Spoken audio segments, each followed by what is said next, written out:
Now, the Democrats' National Convention finally gets underway in Chicago tomorrow. We can expect to see the Obamas, the Clintons, maybe even Sleepy Joe.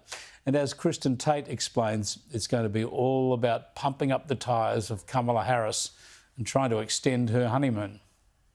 Yes, we've seen a big change in the narrative from the Democrats since they have switched their nominee.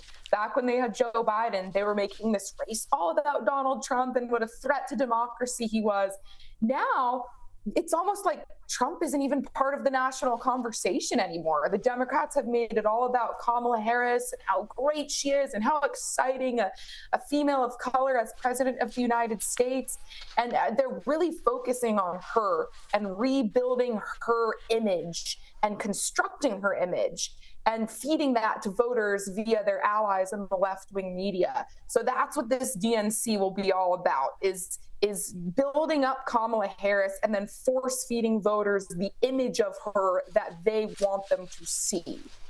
Yeah, and she's not doing any interviews still, no press conferences and interviews, so it's an extraordinary attempt at hiding the candidate, if you like. Of course, the convention's held in Chicago, the hometown of Barack Obama. No doubt he'll get star billing as well. But in the meantime, Kamala Harris has actually put out some policy, but typically of the left, it's a massive spending initiative, vote-buying initiative, one that's not going to be great for inflation and debt in the US. And it includes something that's pretty familiar to Australians when it comes to left-wing governments. This attempt to try and tackle inflation by new laws to control grocery prices. Have a look at what Harris had to say. I will work to pass the first ever federal ban on price gauging on food. My plan will include new penalties for opportunistic companies that exploit crises and break the rules. Well, Kristin, she said price gauging. I think she meant price gouging, but this sort of stuff doesn't work. It's been tried all around the world, right? It's just leftist interference. Yeah, this is such a boneheaded idea, as if some bureaucrats sitting in an office in Washington, D.C. are going to know what a carton of eggs or a gallon of milk should cost in Oklahoma.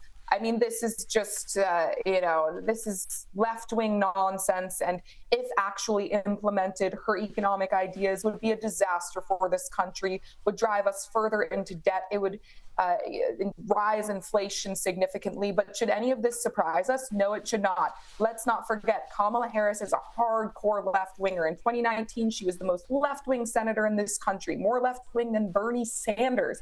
I mean, this was how she distinguished herself in the Senate. And then she chose a VP who's also a big left-winger. Waltz was in Minnesota. He was at the helm when he let the George Floyd rioters burn down his state and cities with impunity for months. It was a complete disaster, as was his entire time as governor. So should we be surprised that she's rolling out these plans, which, by the way, she has no plans for how to pay for any of this? Should we be surprised? Absolutely not. She actually says it all pays for itself. She keeps saying all this stuff pays for itself in the end. But it's so bad, this grocery watch plan, for whatever she wants to call it, it's so bad that even the liberal left on CNN are calling it out. Have a look. We've seen this kind of thing tried in lots of other countries before: Venezuela, Argentina, the Soviet Union, etc. It leads to shortages. It leads to black markets. Plenty of uncertainty. Venezuela and the Soviet Union and all the rest of it, and that's coming from CNN, so you won't be surprised, of course, that Donald Trump went in hard. Have a look. Kamala went full communist. You heard that? She went full communist. She wants to destroy our country. After causing catastrophic inflation, Comrade Kamala announced that she wants to institute socialist price controls. You saw that. Never worked before, never ever worked. Fair enough. Full-on communism, according to the Donald. But, Kristin, here's the point, isn't it? You mentioned how Donald Trump's being ignored by the Democrats. It's not about attacking him anymore. But if he can have a debate about policy and the direction of government with Kamala Harris, that's going to strengthen his arm, isn't it, if he can just get the public engaged in that? That's exactly what Trump needs to do. He needs to remain measured and basically point out exactly what the Democrats have done to destroy this country in every single way, and just point at them and remind Americans of how life in this country has gotten worse in every measurable way with Kamala Harris and Joe Biden at the helm. And the Democrats are going to try to make this all about personality. They're opening up the DNC with a party hosted by RuPaul's drag show. Then the next day, Michelle Obama and Barack Obama are going to speak. Of course, Joe Biden, who the press all loves again now that he's stepped aside, he'll be there as well.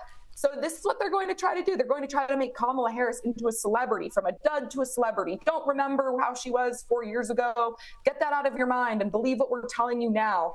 And voters need to smarten up and use their brains and think about the policies that have absolutely destroyed our pocketbooks, have opened this border to millions of migrants that have flooded this country, destroyed our schools, our hospitals are at their breaking points. So yes, that's exactly what Trump needs to do. Focus on policy. I'm looking forward to Kamala Harris's speech, because I'm hoping she might say that we need to think about what we can be, unburdened by what we have been. Yes, more deep thoughts from Kamala Harris are coming, I'm sure. Great to talk to you again, Kristin. We'll catch up next week.